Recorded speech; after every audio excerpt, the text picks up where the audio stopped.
In tonight's other news, President Trump spoke at the final day of the Conservative Political Action Conference, known as CPAC.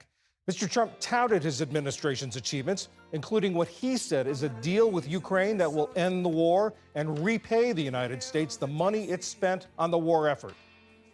I'm dealing with President Zelensky. I'm dealing with President Putin. I'm trying to get the money back or secured because, Europe has given $100 billion. The United States has given $350 billion. So we're asking for rare earth and oil, anything we can get. Mr. Trump also praised the work of the DOGE team and said it's already found billions of dollars in wasteful spending. New FBI Director Kash Patel is quickly making good on his pledge to shift agents away from the Washington, D.C. area. 1,500 employees are expected to be reassigned to FBI offices around the country. Patel told senior administration officials about his plan on Friday after being sworn in. Patel has long talked about wanting to shrink the Bureau's presence in Washington and focus more on fighting crime across the country. In the Middle East, Hamas released the last 6 living hostages who were promised in the first phase of the ceasefire with Israel. 4 of the hostages had been taken in the October 7th Hamas attacks. Families cheered the release. Freed hostage Omer Shamtov said he had dreamt of this moment. The 2 other hostages released today had been held by Hamas for about a decade, ever since they crossed into Gaza on their own. Their families said they suffered from mental health issues. As part of the ceasefire agreement, Israel was to release more than 600 Palestinian prisoners, but that exchange has been delayed without explanation.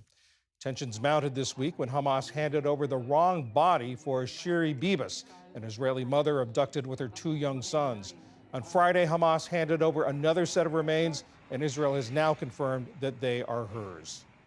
Pope Francis is in critical condition after suffering a long asthmatic respiratory crisis. The Vatican said the 88-year-old was in more pain today and had to be given supplemental oxygen and blood transfusions. The pontiff entered the hospital about a week ago with bronchitis and then developed pneumonia. Doctors say Pope Francis is not out of danger and faces the risk of developing sepsis. Outside the hospital, members of the church and the faithful have held prayer vigils. All his public engagements have been canceled, including his appearance at the weekly Angelus prayer.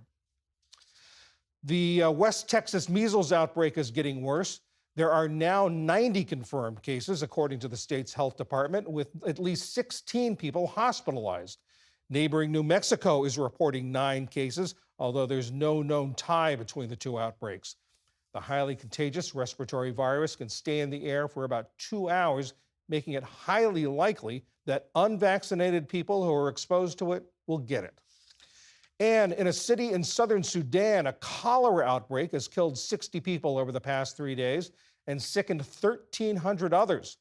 The outbreak is being blamed on contaminated drinking water after attacks by a paramilitary group knocked out the city's water supply. That paramilitary group has been fighting the country's military for nearly 2 years. Doctors Without Borders said its treatment center is overwhelmed and that the situation is about to get out of control.